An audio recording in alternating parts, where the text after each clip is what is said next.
ডিসেম্বরে জাতীয় নির্বাচনের প্রস্তুতি ইসির, সরকার চাইলে আগে স্থানীয় সরকার নির্বাচন। ডিসেম্বরের মধ্যে নির্বাচন দেবেন বলেছেন প্রধান উপদেষ্টা, বললেন মির্জা আব্বাস। হাসিনা সহ অন্যদের ৩-৪টি মামলার রায় অক্টোবরের মধ্যেই আশা আইন উপদেষ্টার। সবচেয়ে দুর্নীতিগ্রস্ত দেশের তালিকায় বাংলাদেশ 14তম, তথ্য টিআইবির।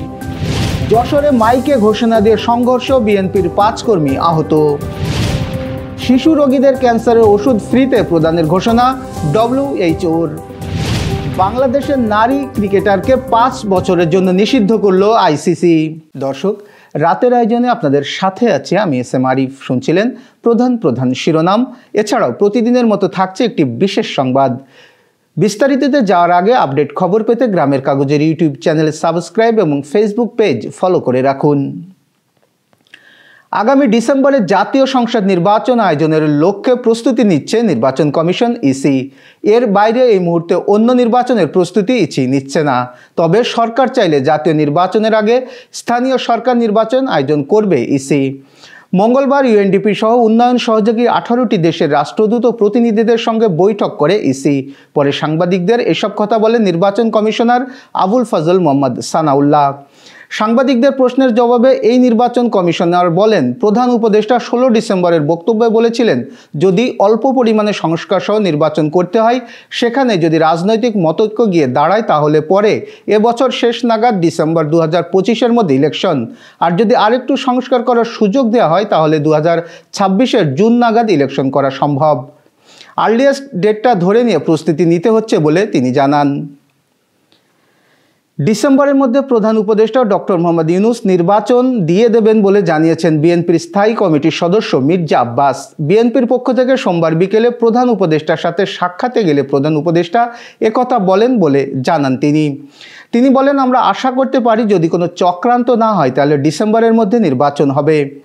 মঙ্গলবার রাষ্ট্র কাঠামো মেরামতে 31 দফা নিয়ে কর্মশালায় অংশ নিয়ে তিনি এসব কথা বলেন। এ সময় তিনি আরও বলেন, সংস্কার করে একটি লোক পাগল হয়ে গেছে। এটি একটি চলমান প্রক্রিয়া। তবে আমি বলবো, যেটা করার করে ফেলেন। ঘোষণা দিয়ে কোনো কাজ হয় না। মির্জা আব্বাস বলেন, সংসদ নির্বাচনের আগে স্থানীয় নির্বাচনের কথা মাথা থেকে ঝেড়ে ফেলুন। স্থানীয় সরকার নির্বাচন আগে হলে আওয়ামী লীগ ষড়যন্ত্র করার সুযোগ পাবে বলেও জানান তিনি। জুলাই হত্যাকাণ্ডে শেখ হাসিনা সহ অন্য আসামিদের বিরুদ্ধে দায়ের হওয়া মামলাগুলোর মধ্যে 3-4টি রায় অক্টোবরের মধ্যেই পাওয়া যাবে, এমন আশাবাদ জানিয়েছেন আইন, বিচার ও সংসদ বিষয়ক মন্ত্রণালয়ের উপদেষ্টা আসিফ নজরুল। মঙ্গলবার সচিবালয়ে আইন মন্ত্রণালয়ের সম্মেলন কক্ষে তিনি সাংবাদিকদের এই আশাবাদের কথা জানান। আইন উপদেষ্টা বলেন, জুলাই হত্যাকাণ্ডের যে বিচার, সেই বিচারের অগ্রগতি কী হয়েছে সেটা জানতে চান অনেকে। একটি কমন অভিযোগ হলো, আন্তর্জাতিক অপরাধ আদালতে জুলাই হত্যাকাণ্ড সংক্রান্ত যে মামলাগুলো হয়েছে সেগুলো দৃশ্যমান কোনো অগ্রগতি হচ্ছে না। এই ধরনের অসন্তুষ্টির কথা অনেকে বলেন। আমরা তাদের প্রতি শ্রদ্ধা জানিয়ে বলছি, আন্তর্জাতিক ট্রাইব্যুনাল আইন সংশোধন এবং আন্তর্জাতিক অপরাধ ট্রাইব্যুনাল গঠিত হওয়ার পর এরই মধ্যে এই আদালত বিচারে যথেষ্ট অগ্রগতি সাধিত হয়েছে। অক্টোবরের মধ্যে 3 থেকে 4টি মামলার রায় পেতে যাচ্ছি বলে আশা রয়েছে উল্লেখ করে তিনি আরও জানান, এইসব মামলায় সাবেক প্রধানমন্ত্রী শেখ হাসিনা, আওয়ামী লীগের শীর্ষস্থানীয় নেতা, শীর্ষস্থানীয় পুলিশ ও প্রশাসনিক কর্মকর্তারা আসামি হিসেবে রয়েছেন। 2024 সালে বিশ্বের সবচেয়ে দুর্নীতিগ্রস্ত দেশের তালিকায় বাংলাদেশের অবস্থান দাঁড়িয়েছে 14তম। 2023 সালে অবস্থান ছিল 10ম। বাংলাদেশের 4 ধাপ এগিয়ে যাওয়ার কারণে এই দেশে দুর্নীতি কমেছে তা নয়, বরং বাংলাদেশের নম্বর আরও কম পেয়েছে। 2023 সালে 100 স্কোরের মধ্যে বাংলাদেশের স্কোর ছিল 24, গত বছর পেয়েছে 23। অন্য দেশ আরও খারাপ করায় সূচকে 4 ধাপ এগিয়েছে বাংলাদেশ। 2024 সালে ডেনমার্কে সবচেয়ে কম দুর্নীতি হয়েছে, আর সবচেয়ে বেশি দুর্নীতিগ্রস্তর মাত্রা ছিল দক্ষিণ সুদানে। মঙ্গলবার সকালে রাজধানীর ধানমন্ডির মাইডাস সেন্টারে ট্রান্সপারেন্সি ইন্টারন্যাশনালের দুর্নীতি ধারণা সূচক 2024 প্রকাশ করে ট্রান্সপারেন্সি ইন্টারন্যাশনাল বাংলাদেশ। টিআইবি নির্বাহী পরিচালক ইফতেখারুজ্জামান এই তথ্য তুলে ধরেন। এবার যশোর সহ আঞ্চলিক সংবাদ। মাইকে ঘোষণা দিয়ে যশোর সদরের বড় হৈবতপুরের সংঘর্ষের ঘটনা ঘটেছে। এ সময় বিএনপির 4 জন গুরুতর জখম হয়েছেন। স্থানীয়রা তাদের উদ্ধার করে যশোর জেনারেল হাসপাতালে ভর্তি করে। মঙ্গলবার বেলা 11টার দিকে এ ঘটনা ঘটে। আহতরা হলেন হৈবতপুর ইউনিয়ন যুবদলের সাবেক সহসভাপতি রাজু, 4 নম্বর ওয়ার্ড যুবদলের সম্পাদক শামীম, বিএনপি কর্মী জিয়া এবং 4 নম্বর ওয়ার্ড যুবদলের কোষাধ্যক্ষ পাপ্পু। প্রত্যক্ষদর্শী স্থানীয়রা জানান, চূড়ামানকাঠি ইউনিয়নের ইউপি মেম্বার ও আওয়ামী লীগ নেতা আনিসুর রহমানের জমিতে সেচের পানি দেওয়াকে কেন্দ্র করে এই ঘটনা ঘটেছে। সমাজের পিছিয়ে পড়া সুবিধাবঞ্চিত শিশুদের শিক্ষাকেন্দ্র শুদ্ধাঙ্গনে ব্যতিক্রমী আয়োজন অনুষ্ঠিত হয়েছে পিঠা উৎসব। স্বেচ্ছাসেবী স্কুলটির শিশু এবং তাদের অভিভাবকদের মধ্যে পিঠা পুলির স্বাদ আর উৎসব আমেজ পৌঁছে দিতে আয়োজন করে। অন্যদিন শিশুর স্কুল ব্যাগ কাঁধে নিয়ে খোলা আকাশের নিচে শিক্ষা গ্রহণ করলেও আসলে মঙ্গলবার সেই চিত্র ছিল ভিন্ন। সবাই নানান সাজে অভিভাবক সহ যশোর রেল স্টেশন প্ল্যাটফর্মের পাশে হাজির হয় পিঠা উৎসব করতে। মায়েদের হাতে বানানো বাহারি স্বাদ ও নামের পিঠা প্রদর্শন, বিক্রি এবং খাওয়া দাওয়ার পাশাপাশি শিক্ষার্থীদের অংশগ্রহণে আয়োজন করা হয় সাংস্কৃতিক অনুষ্ঠান। আয়োজনে প্রধান অতিথি ছিলেন প্রেস ক্লাব যশোরের সাধারণ সম্পাদক তহিদুর রহমান। বিশেষ অতিথি ছিলেন দৈনিক বাংলার ভোরের সম্পাদক আবুল কালাম শামসুদ্দিন জ্যোতি সহ অন্যরা। স্টেশন দূর দূরান্ত থেকে আগত দর্শনার্থী অনুষ্ঠান উপভোগ করেন। এ পর্যায়ে একটি বিশেষ সংবাদ। মুরগি আগে না ডিম আগে? এই বিতর্ক পুরনো, তবে আরও একটি প্রশ্ন নিয়ে উত্তেজনা তৈরি হয়েছে। এবারও বিতর্কের কেন্দ্রে সেই মুরগি। প্রশ্ন, মুরগি আসলে পশু নাকি পাখি? উত্তর খুঁজতে মামলাও দায়ের হলো আদালতে। মুরগি আসলে পশু, তাই মুরগি হত্যা আইনগত অপরাধ, এই মর্মে আদালতে মামলা দায়ের হয়। কিন্তু বিজ্ঞান বইয়ের হিসেবে মুরগি আসলে পাখি। স্বাভাবিকভাবেই জমে ওঠে বিতর্ক।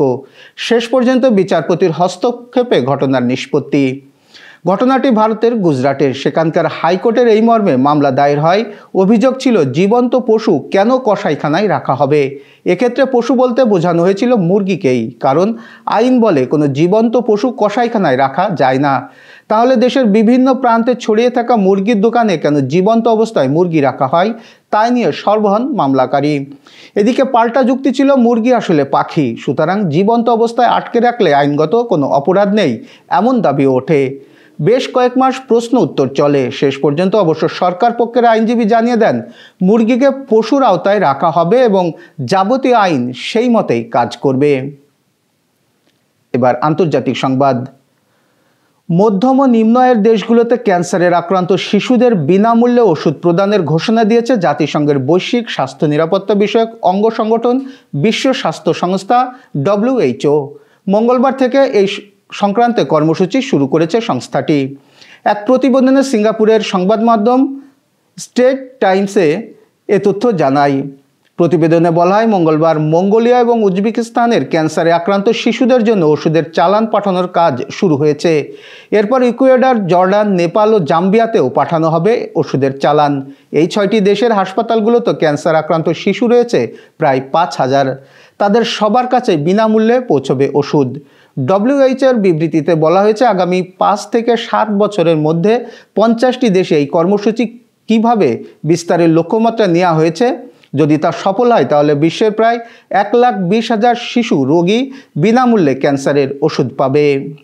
Renaissance hospital and diagnostic centre. রেনেসাতেই মিলছে কম খরচে উন্নত সেবা। তাই নিশ্চিন্তে আমাদের সেবা নিন, সুস্থ থাকুন। Renaissance hospital and diagnostic centre, সদর হাসপাতাল মোড়, দরাটানা, যশোর। দর্শক, শেষ করব খেলার সংবাদ দিয়ে। বাংলাদেশের নারী ক্রিকেটার সোহেলি আক্তারকে 5 বছরের জন্য সব ধরনের ক্রিকেট থেকে নিষিদ্ধ করেছে আন্তর্জাতিক ক্রিকেট কাউন্সিল ICC। 2023 সালে দক্ষিণ আফ্রিকায় মেয়েদের T20 বিশ্বকাপের ম্যাচে দুর্নীতির সংশ্লিষ্টতার অভিযোগ আনা হয়েছিল তার বিরুদ্ধে।